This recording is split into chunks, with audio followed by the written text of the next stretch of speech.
Right, good morning and good afternoon, everybody, and welcome to the BPI webinar number 7 from raw materials to products, how certified compostable fibers are made. My name is Jorge Montezuma. I'm principal consultant for One Organics, a consulting firm working to expand composting infrastructure across the country. And I've been working with BPI on this series for over a year now, and I'll be serving as a moderator. I'm very excited to be here with you today as we wrap up our webinar series. Today's the last one. It has been a fascinating journey to walk myself and you all through the journey of certified compostable food service packaging as we're learning more about how they're made, how they're collected, composted, and corresponding compost use on various scales through programs across the country. We've heard from successful practitioners through these webinars, heard their challenges and their lessons learned, and my hope is that everybody has learned that compostables can indeed compost in commercial composting facilities, and the compost made is of high quality, used in projects from farms to very high profile projects. So let's walk through the series briefly. We started the series with how compost made with compostables is used, walked through the composting process, collection, certification, and then how products are made. In the previous webinar, we talked about how bioplastics are made, and today we're going to wrap up the series with how fiber products are made. Our presenters today are Melissa Kuo from Clearwater Paper, Keegan Yang from Huhtamaki, and Nicole Tariku from Eco Products. Each one of them has deep expertise in this topic, and I'm very grateful for them volunteering their time to talk about this. Note that this webinar is going to be recorded. It is being recorded. The content's going to be published online except for the Q&A portion. So the Q&A portion will be recorded and maybe used for educational purposes by BPI later on. So definitely stick around through the end of the after the presentations to hear the Q&A session.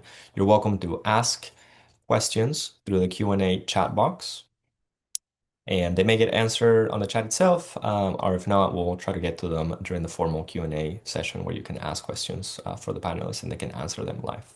So before jumping into the presentations, we're going to hear a brief background on BPI from the BPI Marketing and Communications Director, Leslie Rogers.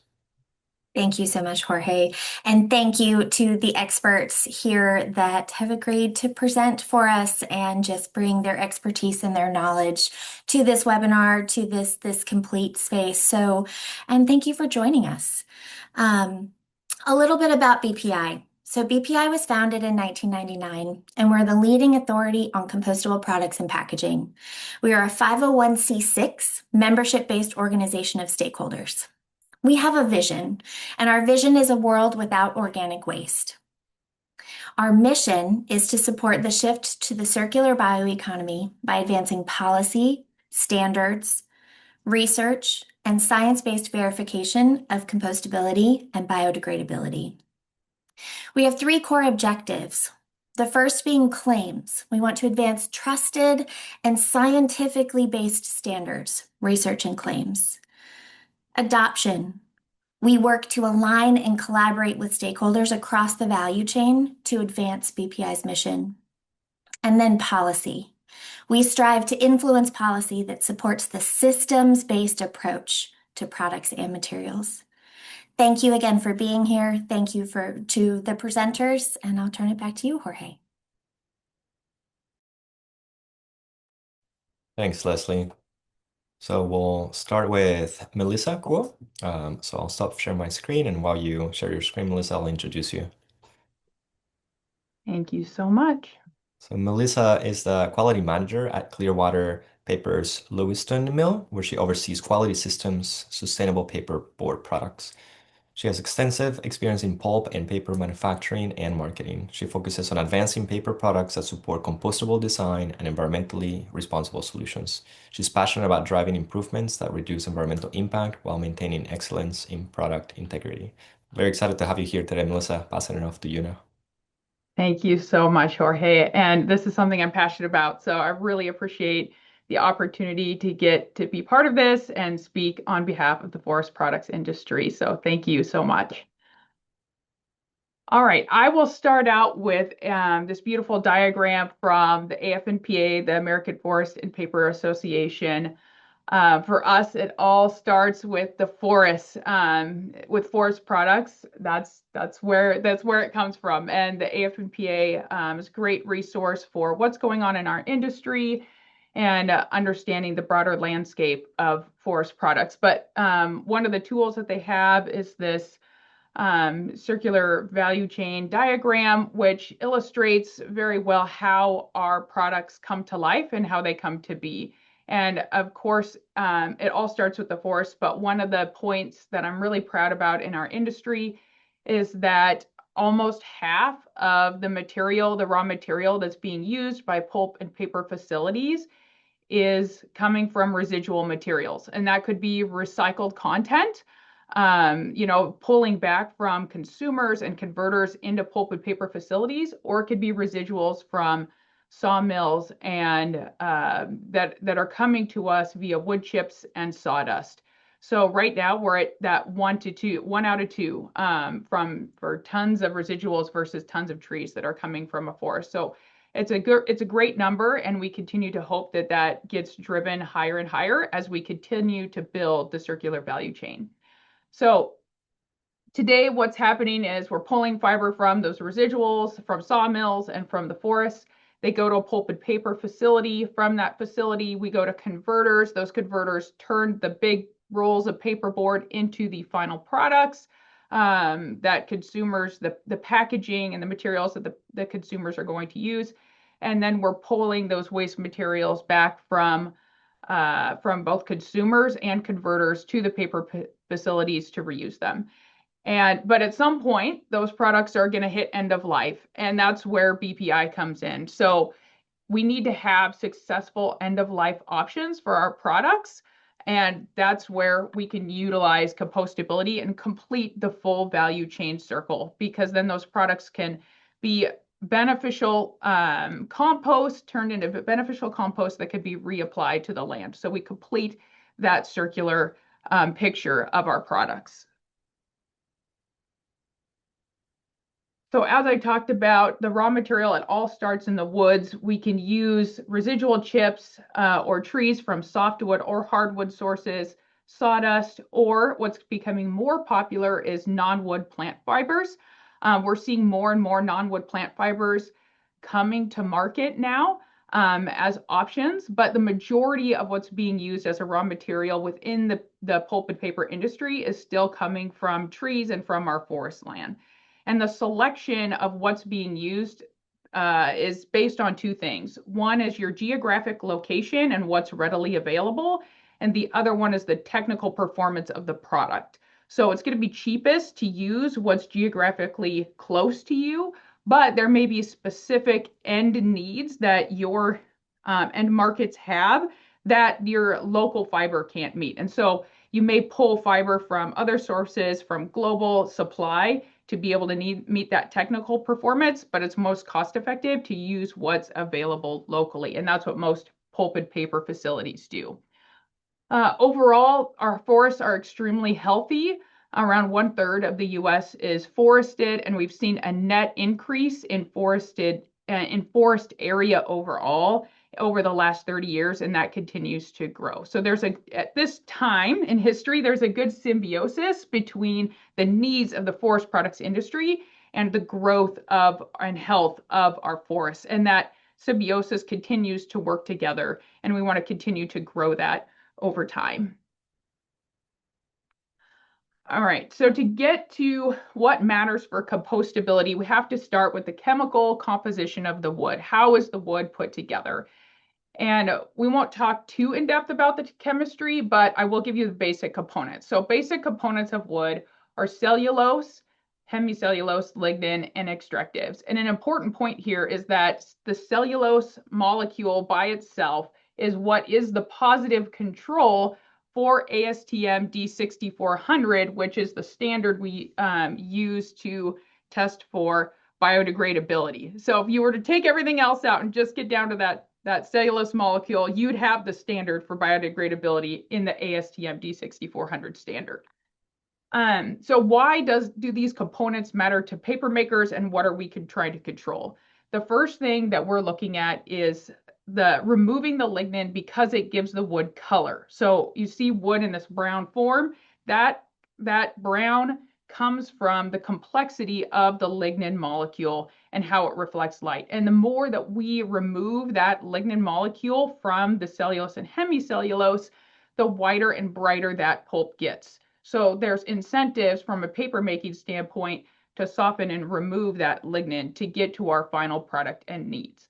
And the second reason that we care is because the lignin makes the fibers more rigid. And the more that we take that lignin out, it's the glue that's holding these cellulose fibers together. And the more we remove it, the more flexible that fiber material becomes. And we could do more with that fiber material. We could change the surface properties and how it prints and how it behaves. So to get to where we need to be in paper making, we use pulping to start breaking down that lignin and the fiber components so that we can use them. So there's two ways, primary ways that pulping happens. The first is mechanical pulping, which is mechanically breaking the fibers into smaller components. It's not removing the lignin. So it's all about size control. And then chemical pulping is the other type. And with chemical pulping, we are breaking the bonds between the lignin and the cellulose and hemicellulose. So that oxygen bond is broken. We pull off the lignin molecules, we try to remove them, and we're left with the single cellulose chain molecules. So why does that matter? We know why it matters for pulp and paper makers. Why does it matter for compostability? The first reason is size. If you think about how fast a fiber material could break down when it's in the form of a log versus chips versus individual fibers, it's going to break down much, much faster in the fiber size. When it's in that smaller fiber size, it's being exposed to moisture and the natural microbiology that's in compost. And because it's in that smaller size, it's going to be able to be consumed faster because that microbiology and the moisture can contact more of the surface area of the material. The second reason that it matters is because of the chemistry. Lignin by itself is harder for the natural biology within the compost to consume than a pure cellulose molecule. So as we're removing lignin and we're getting down to that pure cellulose, we're getting easier and easier for the microbes to digest that material. So by naturally doing the things that we want to do for paper making, we're also making that wood material easier to compost. Once we get it in pulp form, so we've done our pulping and we need to make a product out of it, there's a couple of different ways to do that. The first way is the traditional method, which is what Clearwater Paper does, of paper making on a big paper machine, like pictured here. And then we send our rolls to our converters. And then the other way is a molded fiber, and molded fiber combines the two. So there's not a paper machine and a converting facility. You go from pulp to your final end product. And I won't talk too much about molded fiber because Keegan is going to, so I'll not steal his thunder for his presentation. But these are the two primary methods for making the end-use product today. So if we're getting down to cellulose and hemicellulose, which should be compostable, why does it matter if we have BPI certification? And I think this is critical for people to understand. If you see a product that is fiber-based, a consumer could get confused about that because they think, okay, well, it's fiber-based, it must be compostable. And that's not necessarily true. And the key here is the additives and the treatments that we use, whether it's for grease resistance, moisture control, heat exposure. Within the paper industry, there are things that we're adding back to paper to meet the end-use product needs. So depending on that end-use product needs, we're going to make it go through different processes, and those processes may not make it compostable. They may inhibit the compostability of that base cellulose molecule. And so when we go through BPI certification, we are guaranteeing that the things that we've done to those fibers are not going to inhibit their compostability or biodegradability. Those things are going to be good for the soil and not inhibit plant growth.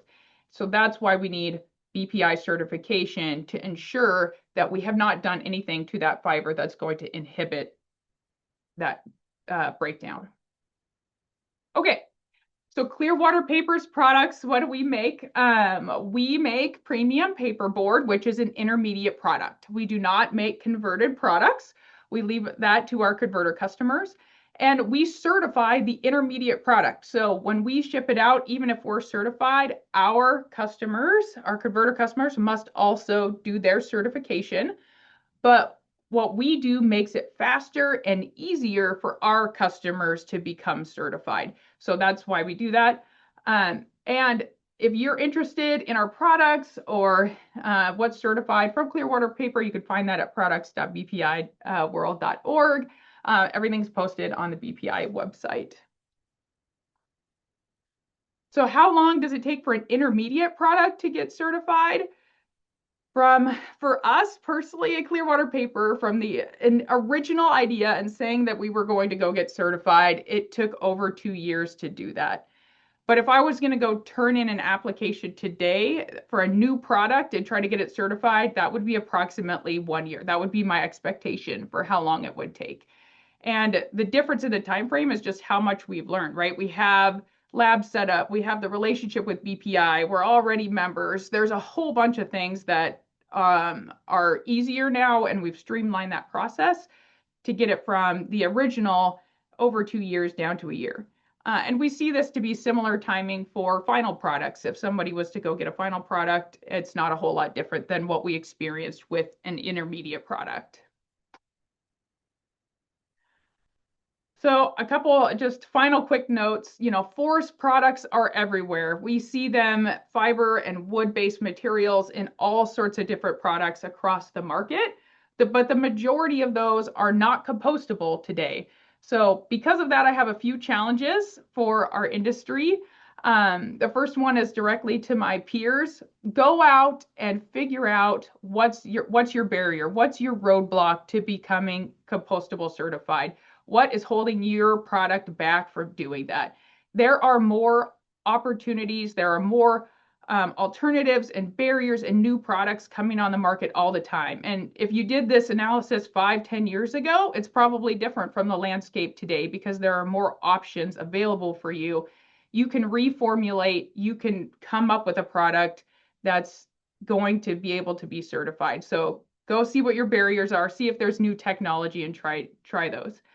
The next group is for our policymakers. If you're watching this, please continue to support legislation and research for compostable products and for additives. We need support for BPI products to be accepted and used, and we also need support for new barriers and additives to come to market that are BPI certified. So please continue to support that. And then finally, our composters, you are awesome. Please keep growing. We need more of you. We need you to be bigger, and we need you to accept BPI certified products. We work really hard and spend a lot of time and energy to make our products and get them certified. So please take them. We know that they're good and that they'll help you. So finally, here are some helpful links. And I know my friends at BPI, I'm hoping they'll put these in the notes so that people can go to them afterward if they're interested. You can get to AF&PA, our listed products, and some other helpful resources about the forest products industry. And that's all for me. Thanks so much, Melissa. That was great. Would you mind turning off your screen and we'll have Keegan share his while I say a few things. Definitely, yeah, a couple of things. One of them is the very beginning was great. I think we start out with the forest owner, we go to the sawmill, we go to companies like yours, which are the intermediates, and then we move into Huhtamaki and Eco Product, which are more the converters and distributors, and then from there it goes to the users and the composters. I really like that flow to frame where we are here in the conversation with the group here. The other thing that I really like that what you said was that a lot of people think that if it's a fiber product, it must be compostable, and that's not necessarily true. And we have to keep in mind the additives and the barriers too. So thank you for sharing those things. So now Keegan, thank you so Yes, much. Can you hear me okay? I can hear you, yes, and I'll go ahead and introduce you. So Keegan has been the manager of Huhtamaki's molded fiber technology and innovation in the US for over 20 years. He's based in Waterville, Maine, This is a gentleman place of called molded fiber. Southwest Clearwater. Before that, he This worked for is to Baltimore. If Cola. you are a ticketed, confirmed pass on this flight, please make a way up to gate 4. He is in the airport right now, giving us his valuable time to do this. So thank you so much, Keegan. So he was in Pensacola for working with International Paper for 10 years in operations, process control, research, and development. And he graduated from the Paper Science and Engineering program at the State University of New York, College of Environmental Science and Forestry in Syracuse. He has a wife, a dog, and two adult children who grew up in their house in the Maine woods, where they compost their food and yard waste in the backyard. So thank you so much, Keegan. I'll pass off the mic to you. Okay, yeah, I apologize. I am in the airport. I found a fairly quiet spot, but when they make gate announcements, I think you can hear the noise. Uh, so yeah, as we said, I am manager of molded fiber for Huhtamaki, and one of the first questions people ask is, what is molded fiber? How is it different from regular paper? Uh, so this is some of the molded fiber that Huhtamaki makes. And what you see is it's kind of like paper. It's made of the same stuff, but it's in the shape of the article rather than a flat sheet that's then stamped into the article. So contrast that with this. Huhtamaki also makes pressed paper plates. So what these are is you start with a continuous roll of paper, and then you stamp little circles out, and then you press the little circles into your paper plates. So this is not molded fiber, this is paper, and this is molded fiber. So molded fiber was invented by this old-looking guy in Waterville, Maine, where I still work. He patented the first molded fiber machine in 1901, and production started in 1908.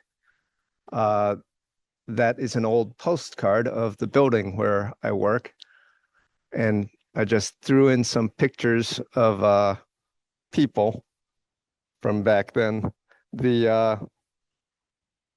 When the mill started, they hadn't standardized the 40-hour work week yet. Jobs paid $1 a day for women, and the highest paid job was $2 a day for the production supervisor. People worked 10 hours a day. I think that's a Model T driving by the mill. So this is the same building today where I work. And there's a lot of third and fourth generation people who still work there, families who have lived and worked in this community for generations. Okay, so as Melissa already covered, the starting material is plant fibers. And whether they're from trees or sugar cane or wheat straw, pretty much all plant fibers have the same basic characteristics, which is they look like these long, thin straws. And those straws suck the water from the roots of the plant up to the crown of the plant. And when we separate those little fibers from each other, and we disperse them in a whole lot of water, that's what we call pulp. And on the left side of this screen, under the microscope, you can see those are the individual fibers dispersed in water. This is maybe 0.5% fibers and 99.5% water. As you start to dewater it, as you start to take the water out and get a higher ratio of fibers to water, it starts to look more like these, where you're starting to get into more like an oatmeal look. So the middle picture is about 98% water and 2% pulp. And on the right, it's 95% water and 5% pulp. So to form paper or molded fiber, all we're doing is we're starting with a whole lot of water to get the fibers well dispersed, and then we're removing the water. So what's unique to molded fiber is that instead of removing it on a flat, continuous belt, we're stamping these screens in the shape of the finished article. Here you can see this is a clamshell screen. And then that screen dips into the pond, or, that very thin suspension of pulp. And you suck water through the dye, and the water goes through the dye, and the fibers get left on that woven wire surface. And when you pull the thing out, you have a wet article stuck onto that wire surface.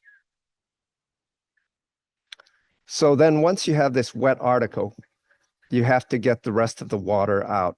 And there's basically two ways of doing that. You either put it through something kind of like a industrial pizza oven. You've got some type of conveyor with a mesh or a holes in it so that hot air can get to the bottom, and you're blowing hot air on top, hot air on the bottom, and the article moves through this large oven, and eventually the water dries out. This type of drying, if you've ever spilled water onto a piece of paper on your desk, I guess everyone has, when it dries up, the paper kind of cockles up and distorts. So that's what happens here, because the article is dried without restraint. There's some distortion, and it ends up with a rougher surface texture. So this type of process isn't used for really high precision products. You see this in like egg cartons, 4-cup carriers, and some industrial packaging type applications. You're starting to see a lot more of heated compression drying, also called thermoformed drying. And in this case, you take the article and you press it between two mating dies. And generally, there is a woven wire on one side to help the steam escape. But you press it, and it's a tight fit so that the article can't shrink and cockle up. And it gives you a nice smooth finish on the article. So this is what you typically see for like tableware and clamshells and stuff like that. Okay, so if you look at molded fiber or paper under a microscope, what you see is all those fibers just kind of mashed together. And it looks a whole lot like the picture on the right-hand side, which we will all recognize as fettuccine in a colander. So one of the things that people ask me is, what makes the fibers stick together? Are we putting in some kind of glue or something like that? And the answer is no, actually. As Melissa said, these fibers are made of cellulose, which is a carbohydrate. It's a polymer of glucose, which is the same thing as starch, being a polymer of glucose. It's just repeating sugar units. So chemically, the fiber and the plate of pasta are almost exactly the same. And we've all left a plate of pasta out too long and let it dry up. And, the noodles stick together all by themselves. There's nothing you need to add to them to make them stick together. So it's the same thing that holds paper together. It's the same thing that holds molded fiber together. And you can imagine if you were to take this bowl of noodles and throw it into a waffle iron and press it while you dried it, they'd be glued together even more tightly than otherwise. Okay, so this was a thought that I had, is that usually when BPI talks about compost, uses the word compost, they use it as a verb, like I am going to compost that paper. But most people, when they say compost, they mean a noun. They say, I am going to put compost in my garden. So when we talk about compost, we actually mean a physical stuff that's left behind after the composting process, usually. Uh, and what that stuff is it's the lignin that Melissa was talking about. It's the uh, glue that holds the tree together. It's the second most abundant polymer on Earth, and it doesn't decompose very well. Uh, and what we have found is that this is the number one obstacle to composting. It's not some additive that we're putting in. It's the natural material that's in every plant fiber. But the difference is if, if a stick gets put in the compost, it's not going to break down completely, but the partially decayed stick gets left behind, and people are going to say, oh, that's a stick, that's fine, that's still compost. Whereas if a dinner plate gets thrown into the compost and it only partially decomposes, people are going to say, oh, there's a half rotten dinner plate in my compost. That's not good compost. So even though chemically it's the same thing as the stick, uh, it's not guaranteed that it's going to be acceptable. So that's why we have to do the same test protocols as any bioplastic get BPI certification. And Nicole's going to talk more about that. Okay, so in summary, plant fibers are tubes that carry waters from the roots to the crown, and pulping is just getting them dispersed, and then paper making is getting them put back together again in a different shape than they originally were. Squish out the water, dry them out. Chemically, it's still basically the same stuff. As Melissa said, sometimes you've taken out a lot of the lignin. In some cases, you haven't. The bonding process is the same as drying pasta, and that doesn't necessarily mean it's going to pass your composting test. We still have to do the testing. Okay, that is my presentation. Thanks so much, Keegan. Really appreciate it. And the airport announcements quiet down for a bit. That's great. Yeah, They're working they with did. us. Thanks, Keegan. While we switch screens to you, Nicole, I'll introduce Nicole, but Keegan first. I'll mention that. Yeah, I really like a few things that you said, including just that thought on lignin. It's definitely, when we talk about compost, we talk about screening the compost, we end up with overs. A lot of that is lignin material, pieces of wood that just didn't get a chance to compost well, and they get recycled back in. And like you're mentioning, so the chemical structures are the same or very similar to some of the products that you're making, and we just look at them differently. There's this aesthetic perception that changes our view on compost, but when we're looking at it chemically, it's like we should consider that as well. So thank you for sharing that, and the examples of different molding as well. So our last speaker before Q&A is Nicole Tariku, and I'll say two things about Q&A. There's a few questions coming in, which is great. So Keegan, Melissa, feel free to answer them if you would like. And for the audience, if you have any other any other questions, please use. There's two chats. There's a chat. I think it's just called. Actually, I don't know if I can see the chat. There's a Q&A button with a little question mark. Please drop your questions in there. So Nicole's a director of product development at Eco Products, where she leads the strategy and execution of a product portfolio centered on advancing sustainable food service packaging. During her 15 years with the company, she's guided numerous successful product launches, including the industry-leading Vanguard molded fiber plates and clamshells, one of the first lines to offer options with no intentionally added PFAS. Nicole's career reflects a commitment to innovation, sustainability, and practical solutions that help businesses transition to more responsible packaging. Before joining Eco Products, she held various roles at Staples within the Facility Solutions business unit. She's based in Denver, Colorado. She also serves as a full-time driver for her two sons, ages 12 and 10, as they travel between their many activities. Thanks again for being here, Nicole. Looking forward to your presentation.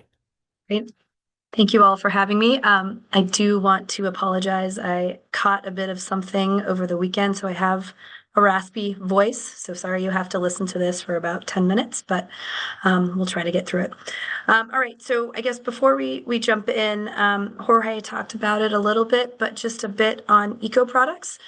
So Eco Products is a manufacturer of sustainable food service packaging focused on providing products from renewable resources, post-consumer recycled content, and reusable materials. We also care deeply about what happens to our products after use. So in today's webinar, Melissa spent some time talking about where fiber comes from, the pulping process, and third-party compostability certification for intermediate products. Keegan provided the science of molded fiber and the forming process. For my presentation, I'd like to spend a little more time on sort of the latter half of the development cycle, which is the why of compostable packaging, what type of products can be made from fiber, end-of-life certifications, and then how legislation and labeling inform our product development decisions. So let's start with the why.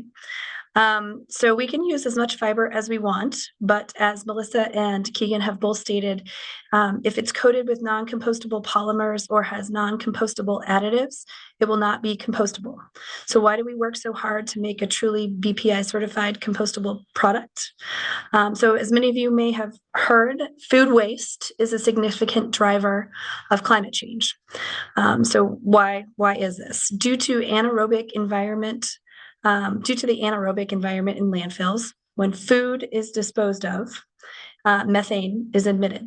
Methane is a greenhouse gas that is up to 30 times more potent than carbon dioxide at trapping heat in the atmosphere. Studies show that food waste is the largest category of material that is sent to landfills at 24% of what we throw away. We send more food to landfills than plastic, metal, textiles, or yard trimmings. And food-related methane emissions from landfills are adding up. 58% of methane emissions from landfills come from food. So food waste is such a problem that if it were a country, it would be the third largest greenhouse gas emitter. Keep in mind, the majority of the emissions in this graphic on the right of the slide are upstream from end of life, but still, this is a statistic we cannot ignore. So how can we help? Well, let's go to the next slide. Oops. Using certified compostable products in food service operations, we can make scalable diversion of food and food service packaging a reality. Everything can go together in the same compost bin.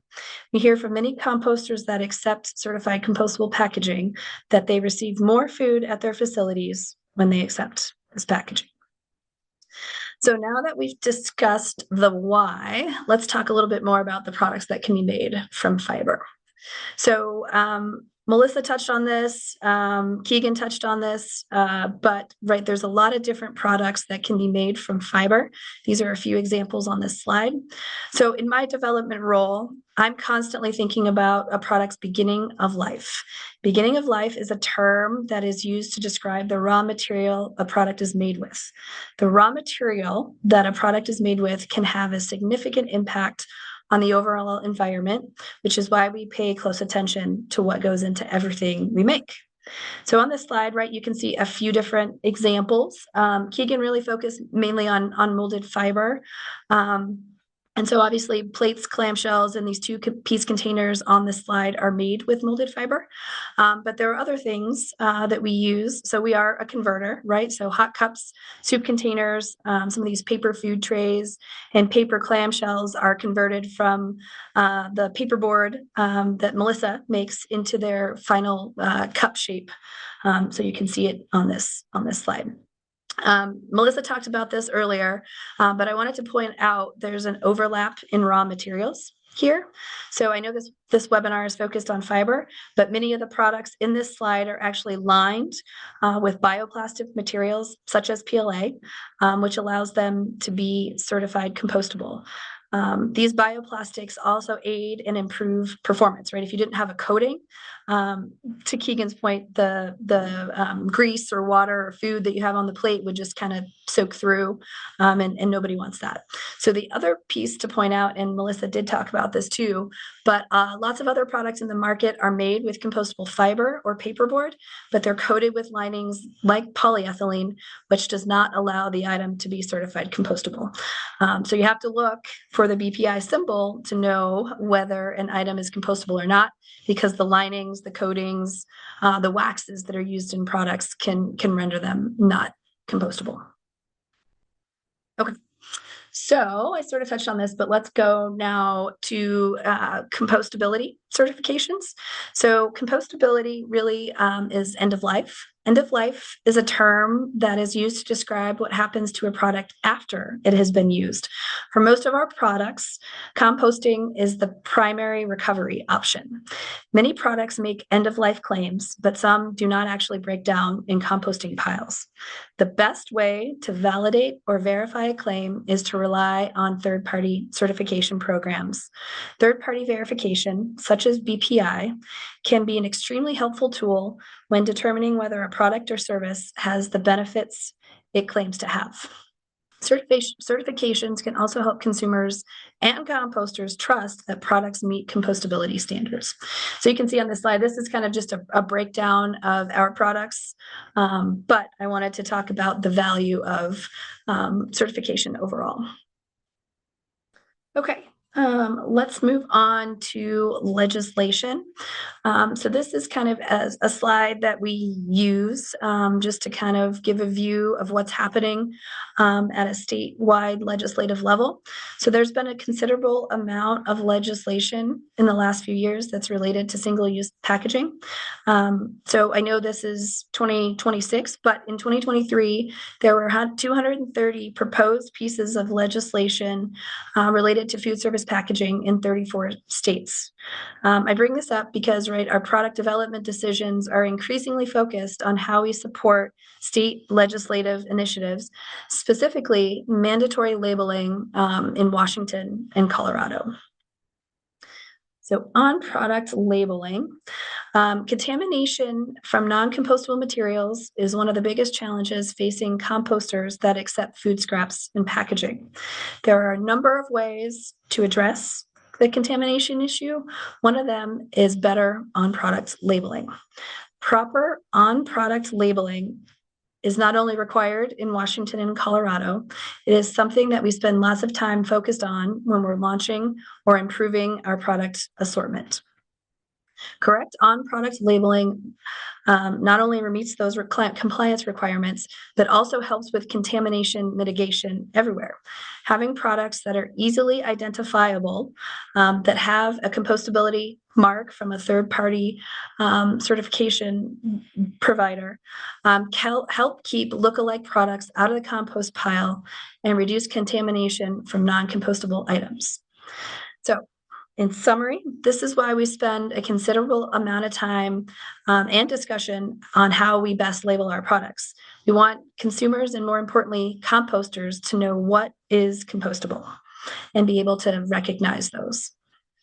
So with that, that's all I had for today. Thank you for the time. And I guess, Jorge, I'll turn it back over to you for next steps. Great. Thanks so much, Nicole. If you could stop sharing your screen, I'll go ahead and share mine. There we go.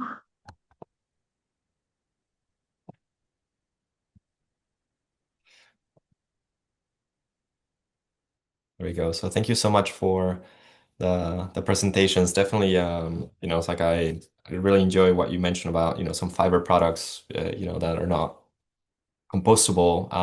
They're not certified compostable. They could have those polyethylene barriers that, they wouldn't pass the compostability, um, the protocol, the certification protocol scheme, and that, essentially makes them not compostable. So we have to be careful with that. Also, yeah, just picking up on what you were sharing on the products, being fiber with the lining, the bioplastics lining on top, the full product being certified as well. You show your slide with all the SKUs that have passed the certification. So not only did the fibers have to be compost compostable, the whole product itself after you put it together had to be compostable as well. So I am going to wrap up the webinar so that we can, or the recording, so that we can jump into Q&A. And I just invite, first of all, thank you to the three of you for your time. And I invite everybody here present and that's watching the webinar later to watch the other webinars and then share them.